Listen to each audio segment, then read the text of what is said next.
Assalamualaikum warahmatullahi wabarakatuh. Bismillahirrahmanirrahim. Alhamdulillahilladzi faddala bani Adam bil ilmi wal amali ala jamil alam. Wassalatu wassalamu ala Muhammadin sayyidil arabi wal ajam wa ala alihi wa sahbihi ulumul hikam amma ba'du. Bapak-bapak, ibu-ibu, saudara-saudara, jamaah salat subuh Masjid Al-Ikhwan yang dirahmati Allah, mari tidak henti-hentinya kita bersyukur kepada Allah karena hari ini kita bisa mewujudkan iman kita dengan melaksanakan amal soleh. Semoga amal soleh yang kita laksanakan hari ini menjadi wasilah datangnya ridho dan surganya Allah Subhanahu Wa Taala. Amin ya rabbal alamin. Salat masalam semoga tetap tercurahkan kepada junjungan Nabi kita Muhammad Sallallahu Alaihi Wasallam. Hadirin yang dirahmati Allah, pada minggu yang lalu kita sudah bahas tentang surat Yasin ayat 1 sampai ayat 5. Tadi kemarin ya, kebetulan saya ada perjalanan ke Malang, pas ke Bel. Pas driver, karena driver ya diangkat gitu ya. Pas istirahat di Lejas baru tak lihat, ini ada komandan ngebel, ini apa ini. Ternyata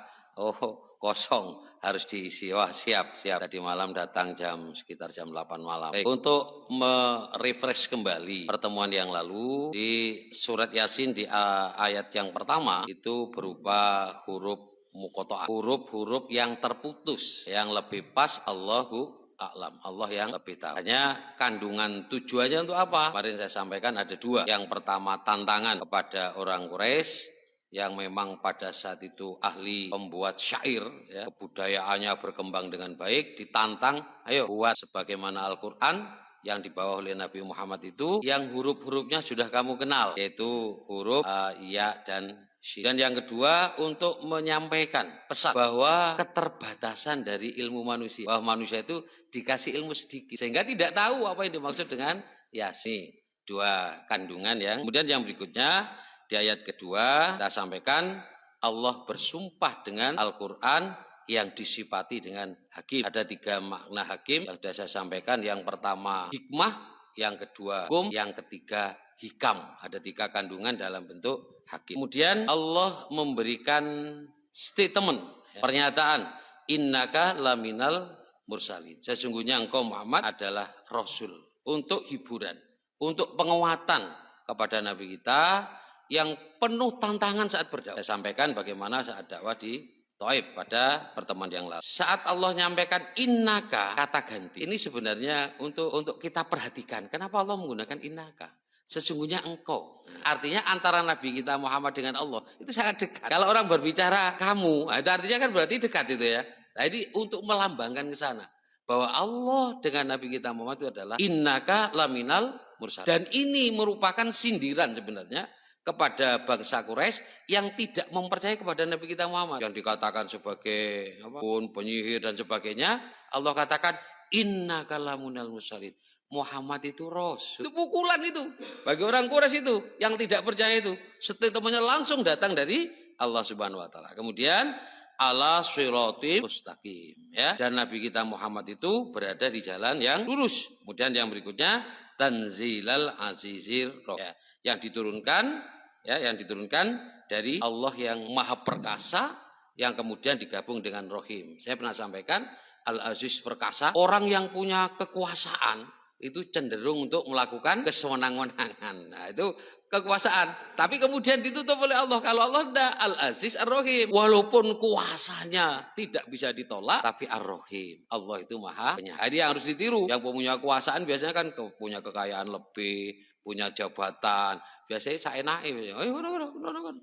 Wah, kayak gitu ya. Ini modelnya kayak gitu. Tidak Ar-Rahim. Wah ya, roto-roto. Makanya diingatkan, Allah saja yang punya kekuasaan lebih, masih Ar-Rahim, Al-Aziz, Ar-Rahim yang harus dicontoh. Nah, ini model dakwah. Model dakwah itu harus memenuhi unsur ini. Ini harus kita ingat, pelajaran bagi kita. Yang pertama, model dakwah itu isinya yang pertama harus bagus. Kontennya, materinya.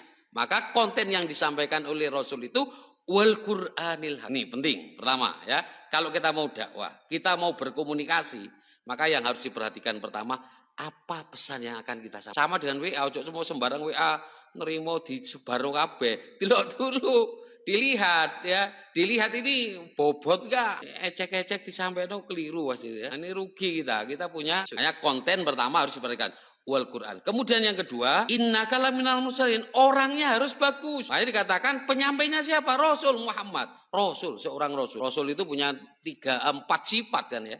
Apa? Sidik, amanah, tabligh, fatonah, tabligh. Ini 4 ini. Maka kalau kita misalnya dapat WA dari orang-orang tertentu itu mesti ini mesti bener. Nah, ya. Tapi ono WA ono sing tukang WA kok mesti kuak ya. Mesti walah iki kan dipercaya iki wis. Nah, itu kita tahu. Nah, maka kalau kita ingin bergerak di bidang dakwah, maka kita harus terpercaya. Berikutnya itu kita harus ala siratim mustaqim. Orangnya sudah benar dan kita sudah menjadi contohnya di jalanan dulu. Nah, Nabi kita Muhammad itu kan sudah digelar Al-Amin sebelum dia berdakwah, beliaunya berdakwah ya. Di samping dia orangnya terpercaya, tapi dia juga sudah berada di rel yang benar. Ngomong misalnya, ayo jamaah, gak pernah jamaah misalnya. Orang kan ngomong opo yang ngedrobros saya gitu. Ayo ngaji, tapi gak pernah ngaji misalnya ya. Nah, misalnya kayak gitu. Itu tidak cocok. Berarti dia tidak berada di innaka ala siratim mustaqim, harus imbang, harus sama. Ini yang penting kalau ingin menjadi dakwah mubalik misalnya. Sama kayak gitu ya. 3 objek ini harus diketahui. Kemudian andir ini adalah cara dakwahnya harus benar juga caranya. Sama kayak khutbah misalnya ya. Khotib itu. Khotib itu kontennya bagus. Khotib itu materinya api. Yang disampaikan Al-Qur'an, hadis yang disampaikan. Masuk khutbah yang disampaikan Quran misalnya. Itu salah misalnya ya. Jadi khutbah itu harus disampaikan harus Al-Qur'an, hadis saja ya. Konten udah bagus, orang yang nyampaikan alim sudah bagus. Tapi kalau cara nyampaikannya nggak bener, datar, turu, menjadi pengantar tidur khutbah itu ya. Nah ini yang bahaya gitu. Maka harus khotib itu harus punya strategi cara yang bagus sehingga jamaah itu wah ndelok ngono ya. Ojo terus ono kan sing nyampaikan terus ngorok apa terjadi. Ini penting ya. Jika kemudian kalau gitu takmir terus bilang nih jangan dijadwal lagi di sini. Apa? Ini bahaya dijadwal menengok turu kabeh ku jamaah gitu ya. Nah ini ya, berikutnya kita lanjutkan di ayat yang ke-6. Setelah itu dari Nabi tadi itu dari ayat ke-5 itu tujuannya apa? Litungdiro. Nah, memberi peringatan kepada siapa?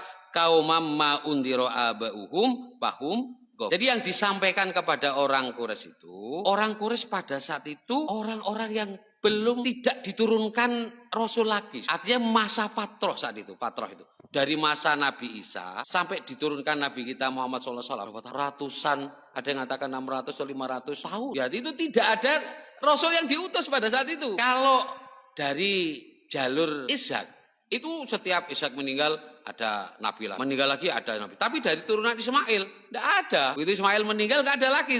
Baru Nabi kita Muhammad SAW. Tadi masa itu masa yang belum pernah. Maka dikatakan itu litungdiro, beri peringatan.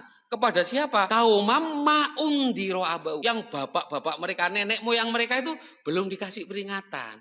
Karena belum diturunkan Rasul pada saat. Sehingga apa? Bahum gofilun. Mereka itu lalai. Sudah tidak peduli terhadap ajaran agama. Karena lamanya. Tidak peduli sudah. Ya. Sehingga kalau ada bayi lahir perempuan, justru itu menjadi tamparan yang keras. Ya. Tamparan keras. Sampai marahnya digambarkan dengan kadim ya. Marah yang luar biasa. Ya. Marah yang luar biasa. Maka salah satu ciri orang mutakin itu orang yang bisa menahan marah. Marahnya marah kadim. Wahrab yang luar biasa itu bisa ditahan. Yang bisa kayak itu Nabi Yakub itu. Nabi Yakub itu dikatakan kadim. Ya. Tutup denger masalah yang kayak itu. Mestinya bisa.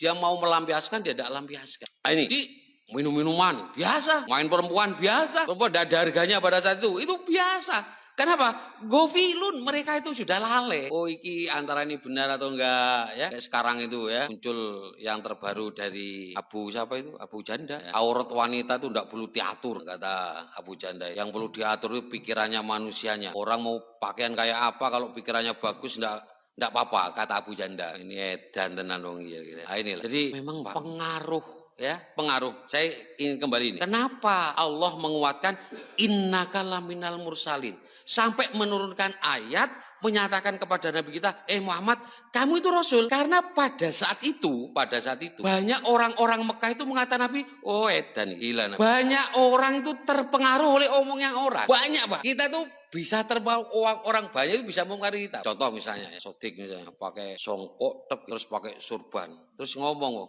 "Puh, pasti sampean koyo usia 40 tahun nek." Terus ono nek sing ngomong, "Puh, sampean ketok tambah enom lho Pak Sodik." Ono meneh sing ngomong, "Puh, sampean nek ngene koyo sik waduh, sik rabi meneh kon sampe cukup janji iso." Kabeh omongan wong kok nom itu. Pak Sodik kok sering kok pakai ini, "Puh, iya, ketok nom tenan aku ya." Pengaruh itu. Mesti pengaruh itu, Pak. Dan Nabi itu kan dikatakan gitu. Kenapa omongan itu pengaruh? Lihat, sampai diancam IT itu karena pengaruh. Begitu wong ngomong seret gitu ya, pengaruh itu ya. Maka mau diancam siapa yang menghina presiden, ya, misalnya ya, lewat IT, maka akan dihukum. Itu karena omongan sampai ada pemerintah agar bagus atau apalah ya, pakai buzzer. Itu kenapa? Karena mempengaruhi, Pak. Apa yang muncul di media itu mempengaruhi. Sehingga untuk mengkanter Rasul itu, agar Nabi kita Muhammad itu percaya diri bahwa dia Rasul, maka Allah turunkan pernyataan ini, innaka laminal mursalin. Muhammad, kamu itu Rasul. Masih ngomong kayak apa, biarkan kamu Rasul. Nah itu loh pernyataan dari Allah. Itu tujuannya ya. Karena kita cenderung untuk terpengaruh itu. Terpengaruh oleh omongan orang, Pak. Terpengaruh oleh. Lanjut, kita lanjutkan. Nah tadi itu ya, Qabilun. Nah kemudian di ayat 7, lakot hakol kaulu ala aktsarihim fahum la yu'minun. Setelah cara dakwah tadi benar. Bagaimana disampaikan tadi, materinya bagus, kemudian orangnya juga yang tampil bagus dan orangnya berada di jalan yang lurus, maka ini mesti akan berhasil, akan bagus. Walaupun belum tentu diterima oleh objek dakwah, tapi ini akan sampai pesan ini karena orang yang nyampaikan. Maka ayat yang ketujuh mengatakan lakot hakol, sungguh. La itu taukid, kot itu juga taukid. Hakol, ceto, jelas gitu ya. Apa yang disampaikan Nabi Muhammad itu benar kebenarannya. Al-qaul itu ala aksarihim, bukan hanya orang sedikit. Orang Mekah, tokoh-tokohnya itu percaya. Tidak ada yang mengatakan Muhammad ini bohong. Tidak ada yang mengatakan bohong itu. Tapi yang mengatakan syair, tukang syair, dukun, nah, kayak gitu ya, penyihir. Tapi tidak mengatakan Muhammad itu bohong. Tidak. Kenapa? Karena Muhammad tidak bohong. Tidak ada kayak gitu ya.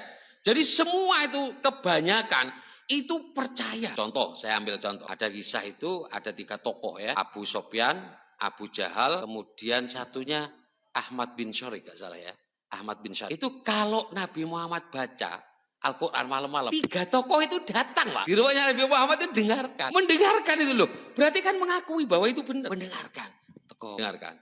Setelah itu karena, kamu dengarkan juga. Besok jangan datang loh ya. Malu kita. Kita menentang, tapi kita kok dengarkan. Oh ya bisa. Besok lagi. Teko meneh sih wong lu. Loh, kamu datang lagi. Kenapa? Karena mengakui kebenarannya. Ini kata Al-Qur'an tadi. Aksari hak benar mengakui ya. Tetapi walaupun sudah jelas bahwa itu benar, la yu'minun, mereka itu tidak beriman. Sekarang banyak ya. Sebenarnya ngakui Islam itu benar. Islam. Tapi ya, Mbak. Tidak mengakui tadi. Kenapa kok gitu? Ya turunannya Abu Jahal itu. Abu Sofyan itu turunannya itu. Nek ana wong kaya kuwi ngaku bener tapi enggak ikuti Islam, ya turunane iku wisan ya. Generasinya. Mesti ada generasi Abu Sofyan, generasi Abu Jahal mesti ono ya. Enggak mungkin enggak ada. Mesti ada itu, nggih. Kan. Jadi nomor 7 itu, jadi kalau kita mau bergerak di mubalek dakwah, ikuti 3 hal tadi, baca surat Yasin ya. Kalau kita kemudian berdakwah, kok ada yang ngelokno ngomongin nih, Ustadz Wario apa? Kembali innaka laminal mursalin. Kembalikan sana. Loh, Rasul saja Nabi Muhammad sing Rasul iku sik dilokno. Kamu jadi apa Ustaz Buari ya? Dilokno wong kok gak gelem. Nabi Muhammad sing wis bersih maksum aja dihina orang kok kamu gak mau gitu. Mana mestinya saya innaka laminal mursalin.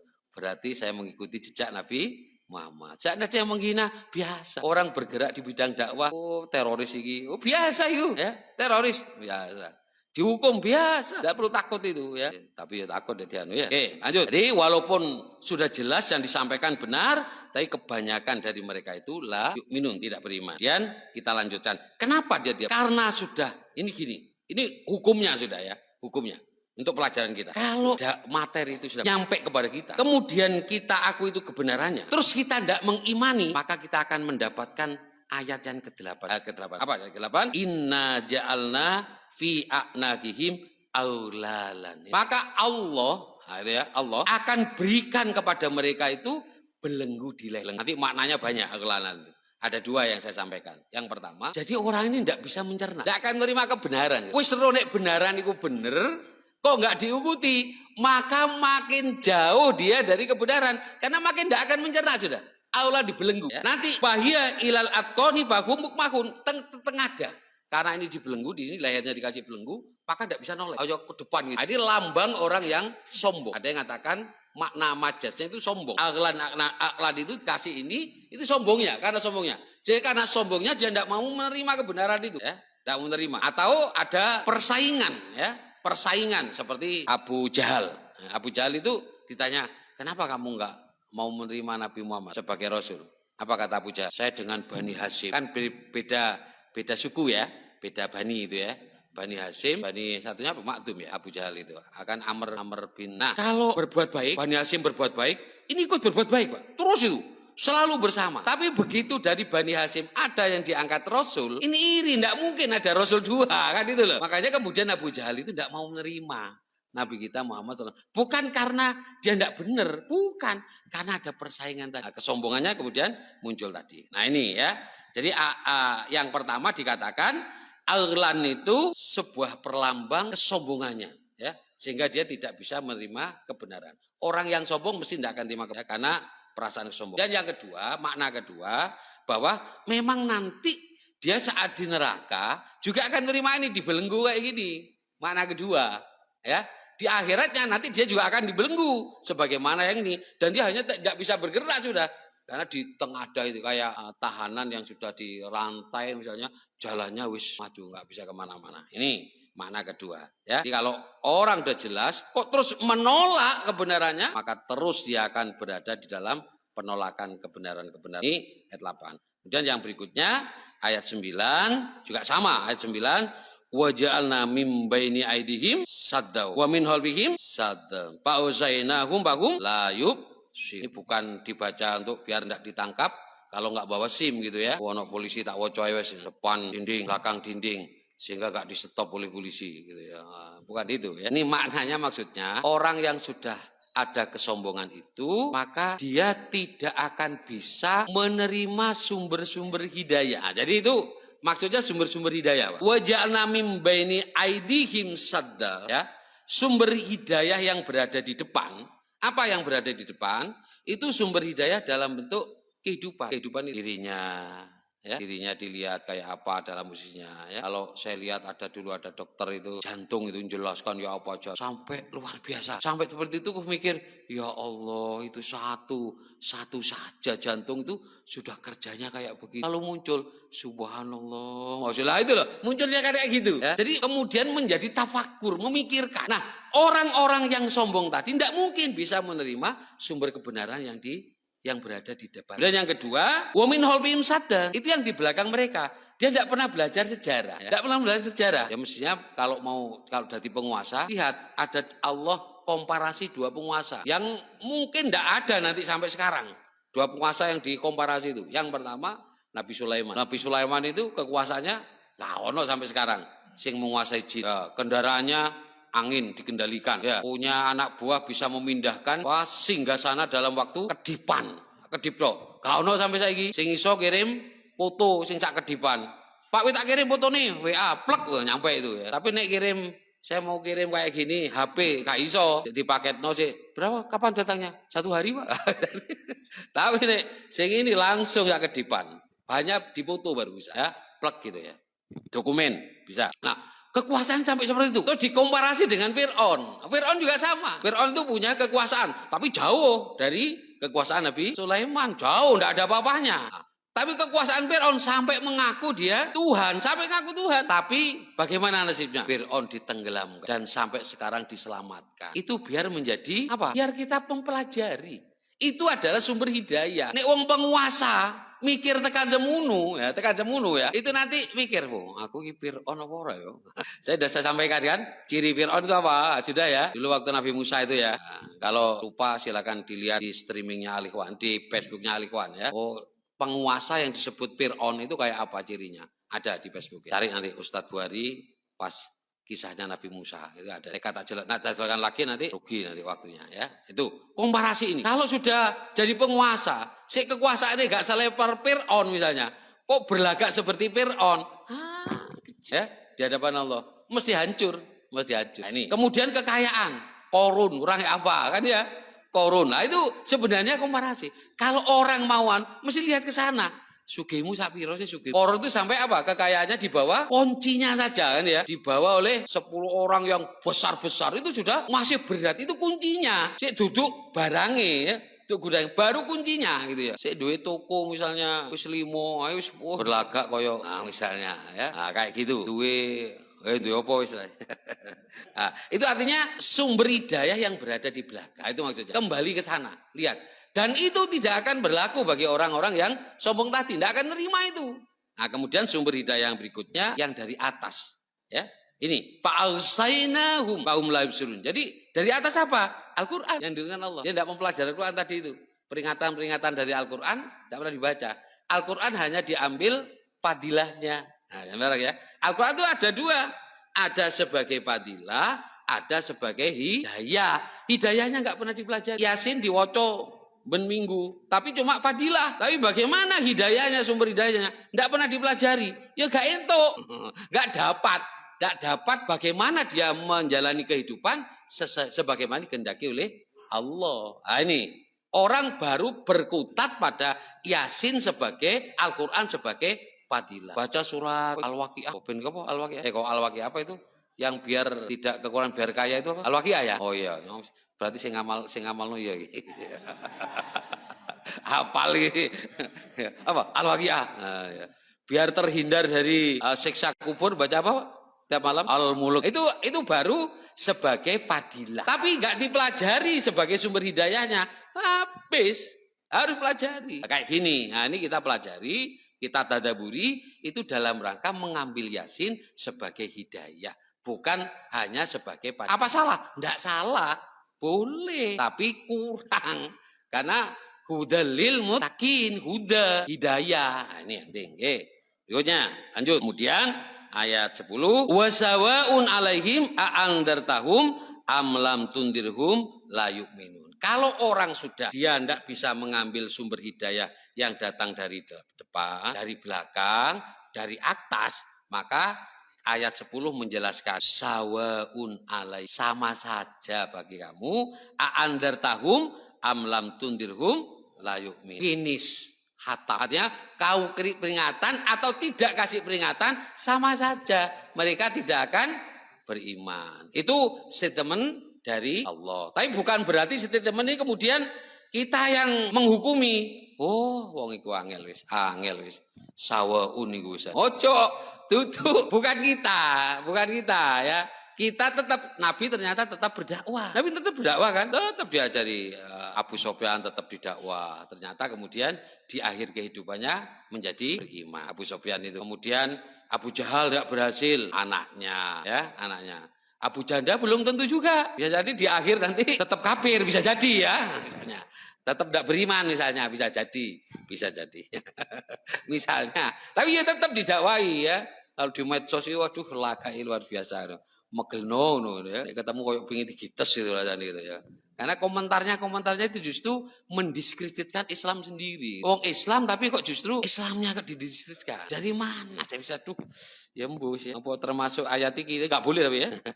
Oke, lanjut ayat 11. Jadi kalau sudah seperti itu tadi tutup sudah. Selesai tuh. Mau dikasih peringatan apa? Enggak masuk. Orang tuh walaupun rumahnya dekat masjid, enggak ke masjid, Pak. Kenapa? Karena ini sudah, Pak.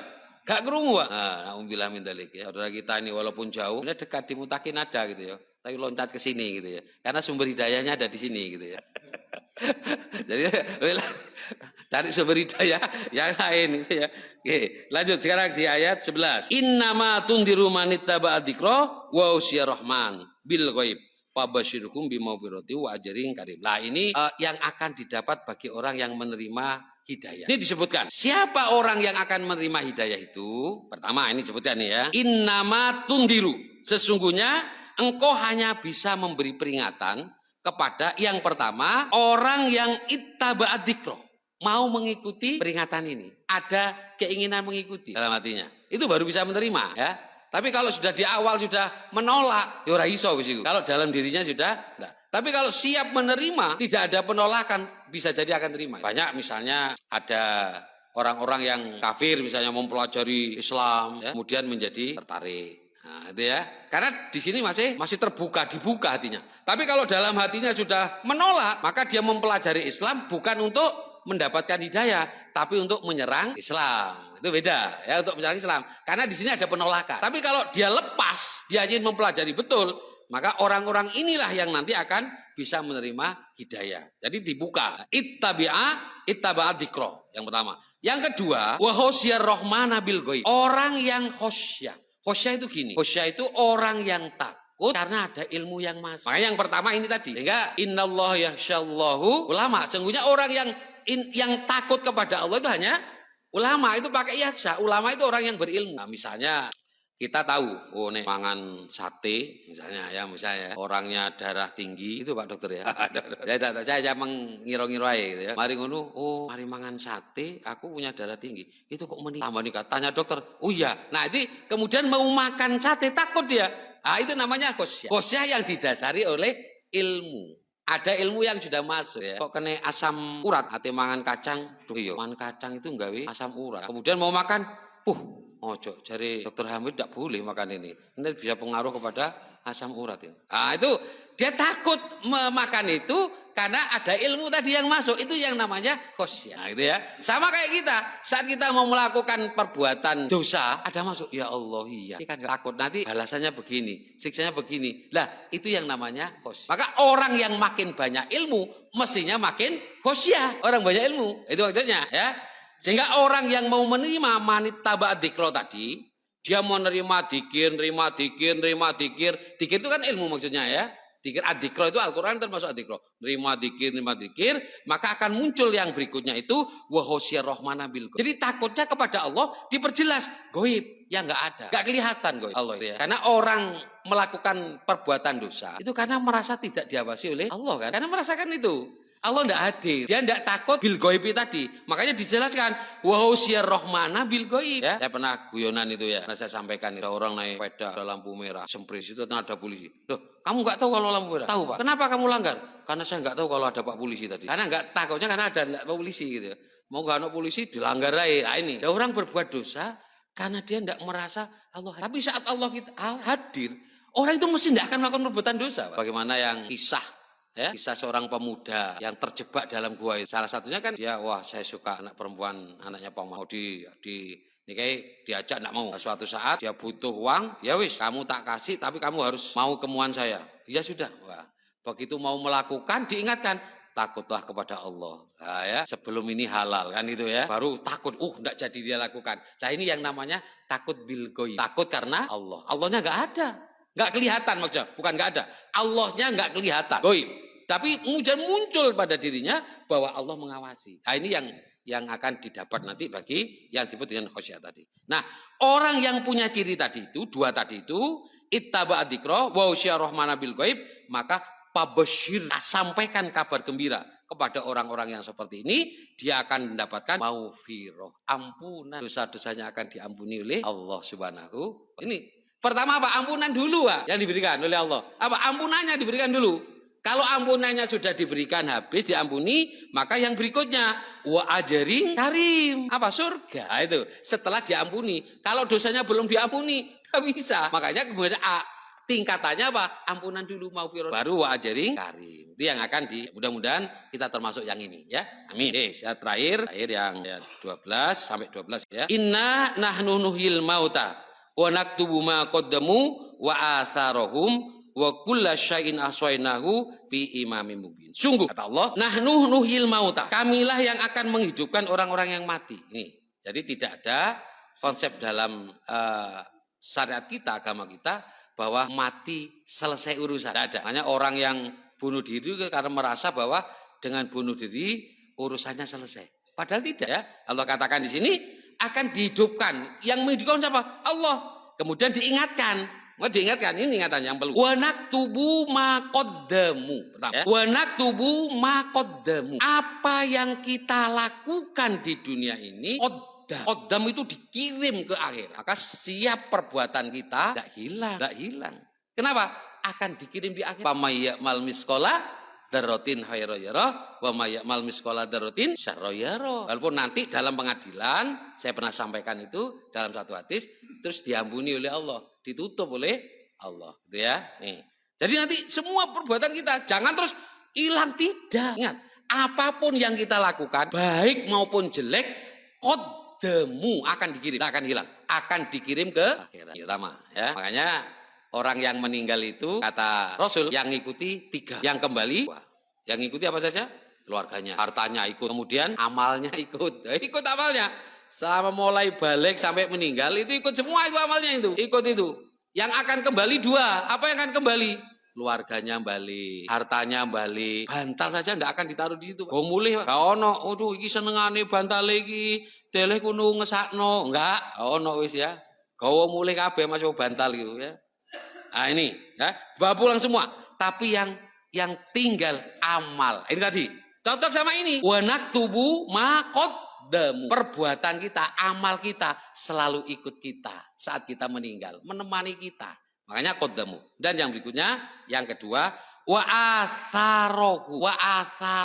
Bekas-bekas kita, bekas-bekas amal kita. Kalau sampai ada yang mengikuti, maka itu akan terus kita akan dapatkan balasan. Makanya asar itu ini berkaitan sama sebenarnya ayat ini berkaitan sama peristiwa saat Banu Salamah ya. Banu Salamah itu tinggal agak jauh dari Madinah. Kemudian karena jauh, dia datang kepada Rasul. Wahai Rasul, saya mau pindah mendekati Masjid Nabawi. Kata Rasul, enggak usah dekat ke sini. Lalu turun ayat ini. Kenapa? Karena bekas-bekas asar itu bekas tapak kaki, bekas langkah-langkahmu menuju ke masjid itu akan tetap tercatat. Kalau sekarang bekas-bekas sepeda motor, putaran sepeda motor tetap akan tercatat. Soalnya jarang sing mlaku.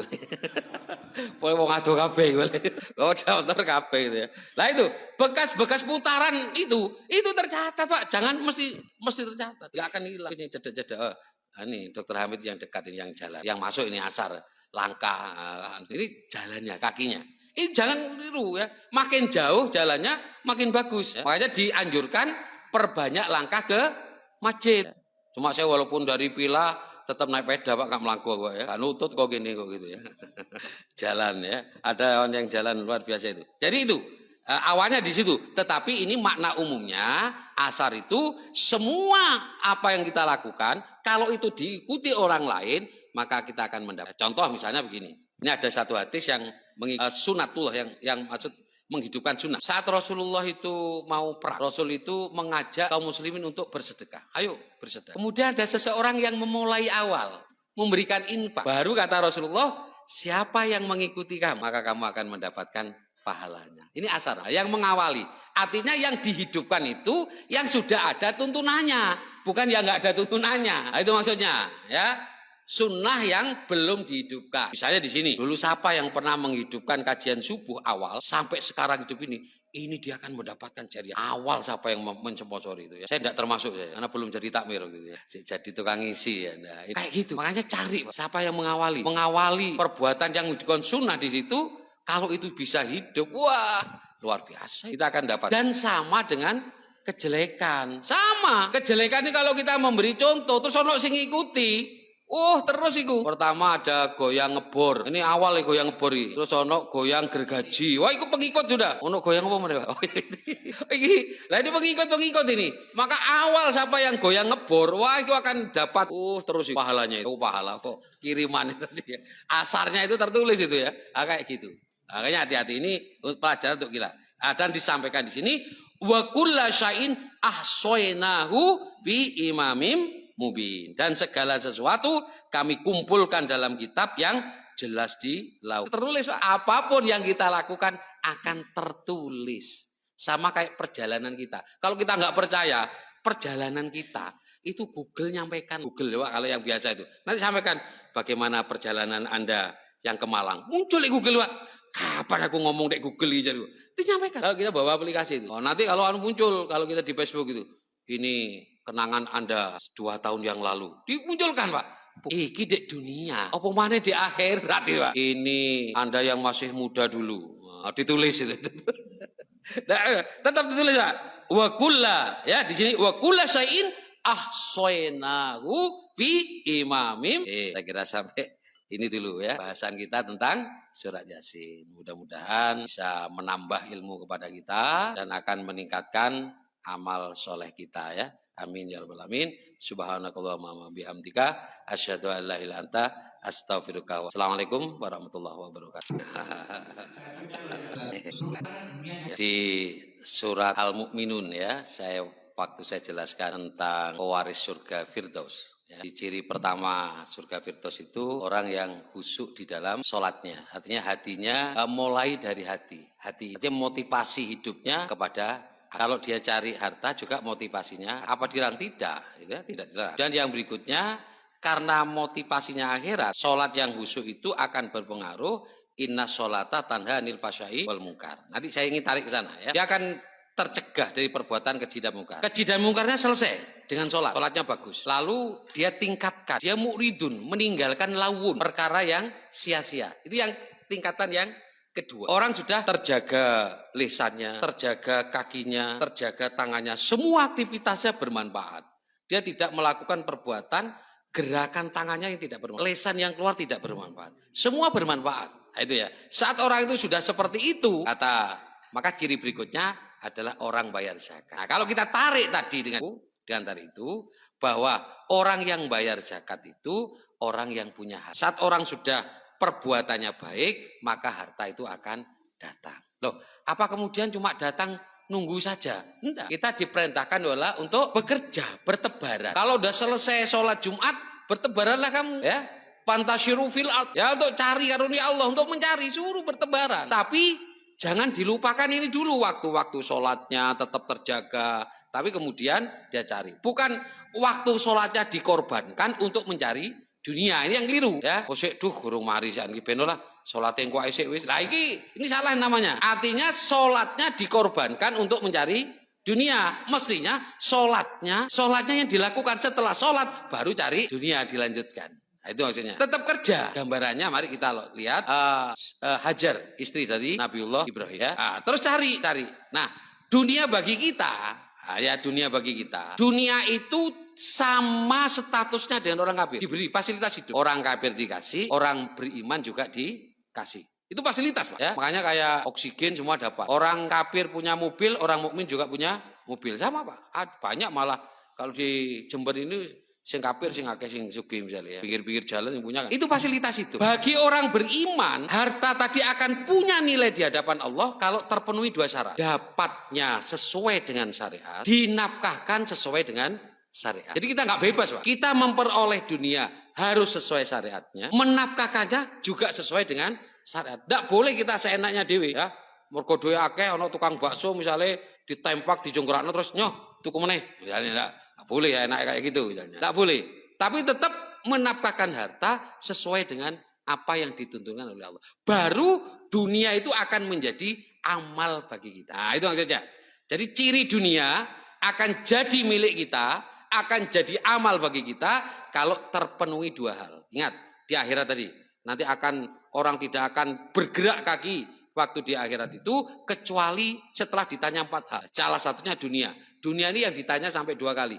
Dari mana, untuk apa? Nah ini, kalau ini sukses, dari mananya benar, untuk apanya benar, maka aman-aman. Nah itu ya, maksudnya gitu ya.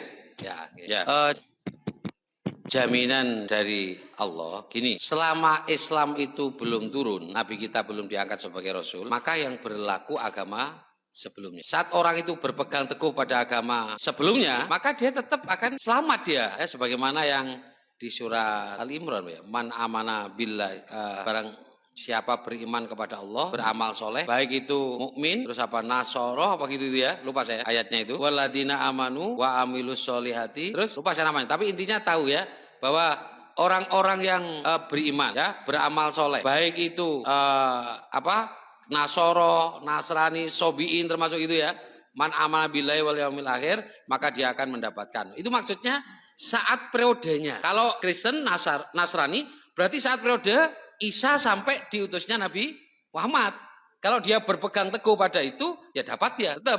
Gitu ya. Kalau masanya Nabi Musa juga sama. Masanya Nabi Musa sama dapat dia. Kayak gitu. Tapi setelah diutusnya Nabi Muhammad SAW, maka yang ini sudah tidak berlaku. Maka semua harus ikut kepada Nabi Muhammad Shallallahu Alaihi Wasallam. Itu maksudnya yang sana ya.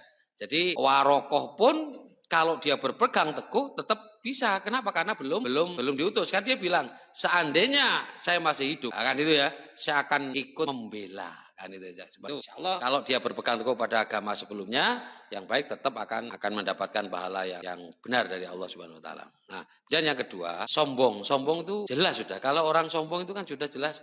Sombong itu kan ada dua kriterianya ya. Sombong itu menolak perintah Allah dan merendahkan orang lain. Itu kan sombong. Konsep sombong yang dikatakan sombong itu menolak perintah Allah, ya, kemudian merendahkan orang lain. Itu yang kategori masuk sombong. Maka iblis itu disebut takabur. Kenapa takabur? Menolak perintah Allah untuk sujud kepada Nabi Adam. Terus yang kedua, dia merasa merendahkan Nabi Adam. Ana khairu minhu, saya lebih baik dari dia. Ya. Holak tani minar, holak tahu min. Dia diciptakan, saya diciptakan dari api, dia diciptakan dari tanah. Nah, itu ada unsur ke sana. Kalau kita punya unsur ke sana, mesti ke sana. Namanya takabur, sombong. Kalau sudah punya ini, mesti dia tidak akan masuk surga. Karena ada sedikit pun sebiji zarah, itu sudah tidak akan mencium baunya. Itu ya. Yang ditanyakan gitu ya. Enggak, takut keliru saya bertanya. Soalnya enggak seberapa dengar tadi, enggak seberapa jelas. Cuma karena saya nerawang tadi, macak dukun lah, tak tahu maksudnya gini paling gitu. Gitu Pak Nadia. Ya. Ya, coba. Oh ya. Ya, yang pertama Pak Benika ya. Mari masing-masing kita berperan karena tugas utama kita itu mubalik, penyampai. Muncul baligu ani walau ayat, sampaikan walaupun satu ayat. Jadi jangan menunggu ustadz ya, jangan menunggu ustadz. Makanya saya kalau sampaikan kawan-kawan, Pak Bari apa pekerjaan? Pekerjaan saya utama mubalik. Sampingannya guru matematika. Itu sampingan. Tapi utama kita harus mubaliknya. Kita harus nyampaikan ini ya.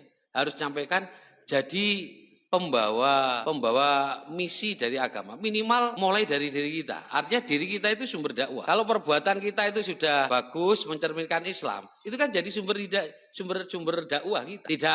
Tidak perlu kadang nyampaikan. Karena orang masuk Islam kadang tidak mesti kita sampaikan. Kadang saya pernah baca ada seorang pedagang gitu ya. Itu kalau melayani sambil senyum gitu ya, senyum justru menjadi sumber dakwah. Kok ramah. Ternyata agama Islam masuk Islam. Ada yang masuk Islam karena dia jujur, dia lupa jujur. Gini, pernah dia beli golep ya. Dia ngambil 2 keranjang. Terus ditanya oleh kasir, "Bapak beli berapa keranjang?" 2 keranjang. Nah, terus saat dia pulang, dia mikir, kenapa saya bilang 2 keranjang? Mestinya saya bilang 1 keranjang kan nggak tahu. Nah, gitu mikirnya orang ini gitu ya. Nah, setelah itu terus dia bilang kepada temannya yang muslim, dia cerita, saya mestinya kalau ngomong 1 keranjang nggak apa-apa, nggak ketahuan. Terus dia bilang yang muslim, di agama saya justru menganjurkan kayak gitu, mengajarkan kayak gitu. Kita harus jujur. Dari diskusi itu lama-lama dia masuk Islam. Gara-gara diskusi soal kejujuran. Nah, kayak gitu. Nah, ini kita. Nah, seperti saya misalnya, di lingkungan saya ada pengajian yasinan kalau malam Senin ya. Itu saya sampaikan, ya apa kalau dikasih kultum. Nah, ini kan biar muncul hidayahnya tadi itu, tidak hanya fadilahnya saja. Diterima. Terus saya suruh ngisi. Ya, saya ngisi pertama. Saya isi dulu pertama kali. Saya ngisi pas ono sing ngejami, selesai pas 7 menit, Bu. Pak Bu Ustaz Bari ini pas Pak 7 menit. Oh iya, padahal juga gak anu itu ya. Enggak pakai skenario 7 menit, pokoknya tak kira-kira wis 7 menit gitu ya. Pas 7 menit. Nah, ini berjalan sampai sekarang. Kadang Yasin tutup kultum di jadwal sudah. Kalau di masjid villa itu sudah ada kajian tiap Ahad, terus ada tiap malam apa. Mari hidupkan, kita usul. Seandainya ditolak enggak apa-apa, nanti akan kita pelajari. Dari surat Yasin nanti ada satu kisah yang nanti kita buka. Kita sebenarnya tidak harus menjadi penceramah, tidak harus menjadi instruktur yang di depan. Peran kita nanti justru dan peran itu justru masuk surga karena perannya tadi itu mendukung dakwah. Kayak apa ceritanya? Nunggu nanti yang akan datang, gitu ya. Kalau sudah kita tafsirkan ke sana. Gitu ya. Yang Pak Han tadi hidayah kita malah suruh minta. Doa itu ihdinas syiratal mustaqim itu kan minta itu sebenarnya. Ihdinas syiratal mustaqim. Tunjukilah ke jalan. Ihdinas kan hidayah toh. Hidayah. Suruh minta sebenarnya. Nah, kayak gitu ya. Nah, ini perlu meminta kepada Allah, minta itu. Bukan diam, tetap carilah. Namanya hidayah. Contoh misalnya orang yang membunuh 100 orang, setelah membunuh 11 apa? Saya kira diampuni enggak? Enggak. Bunuh bisa sampai 100. Ya apa? Diampuni. Kamu ke sana, cari dia, cari datang. Itu dalam rangka untuk mencari hidayah. Bagaimana hidayah itu kan bagi saya gitu ya, itu sumber penuntunan ke arah yang benar tadi itu. Kan ihdinas siratal mustaqim itu mencari jalan ke jalan yang lurus. Nah, salah satu taklim ini kan sama ke sana sebenarnya kan. Kita datang ini kan dalam rangka untuk mewujudkan permintaan kita, ihdinas siratal mustaqim, ya Allah, tunjukkanlah saya ke jalan yang lurus. Ya apa jalan yang lurus? Oh, Al-Qur'an, taklim, itu dalam rangka ke sana ya. Kalau ada perspektif lain hidayah, enggak tahu saya belum tanya saya. Tetapi kewajiban dari kita itu berdakwah. Kewajiban dari kita menyampaikan ini, Islam ini ya. Kayak Rasul ngajak Abu Bakar, begitu Abu Bakar masuk, Abu Bakar ngajak Utsman, Abdurrahman bin Auf masuk. Itu kan karena Abu Bakar terus ngajak, yang lainnya ngajak.